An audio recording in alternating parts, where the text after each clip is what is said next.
ദക്ഷിണ കേരള മഹാ ഇടവകയുടെ സെക്രട്ടറി, രണ്ടാം പദത്തിലും സെക്രട്ടറി പദം അലങ്കരിക്കുന്ന ടി പ്രവീൺ, അദ്ദേഹം കോൺഗ്രസ്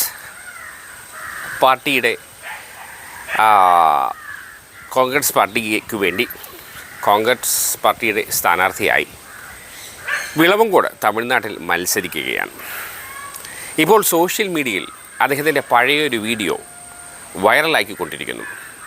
കാരണം മറ്റൊന്നുമല്ല, താമരയെക്കുറിച്ച് അദ്ദേഹം ഒന്ന് പ്രകീർത്തിച്ചു പറഞ്ഞു.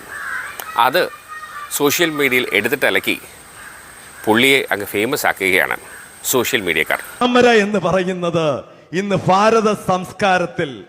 ഭാരതത്തിൽ എത്രമാത്രം മഹത്വകരമായ ഒരടയാളമാണ് താമരയെന്ന് ചരിത്രം നമ്മെ പഠിപ്പിക്കുന്നു.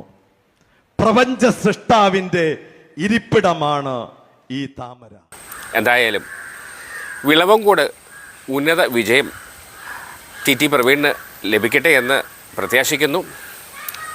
ഒരു മലയാളി തമിഴ്നാട്ടിൽ MLA ആകുന്നത് നമ്മൾ മലയാളികൾക്കൊരു അഭിമാനമാണ്. അബദ്ധം ആർക്കും പറ്റാം. സൂക്ഷിക്കുക. നമ്മൾ ഇന്ന് പറയുന്ന വാക്ക് നാളെ നമുക്ക് പണിയായി കിട്ടും. ബൂമറാങ് പോലെ തിരിച്ചു കിട്ടാൻ സാധ്യതയുണ്ട്. അതുകൊണ്ട് വളരെ ശ്രദ്ധിക്കുക. നമ്മൾ ജീവിക്കുന്ന ലോകം സോഷ്യൽ മീഡിയയുടെ യുഗത്തിലാണ്. പറയുന്ന വാക്കുകൾ, ചെയ്യുന്ന പ്രവൃത്തികൾ എല്ലാം ഒപ്പിയെടുക്കും ഓരോ കണ്ണും.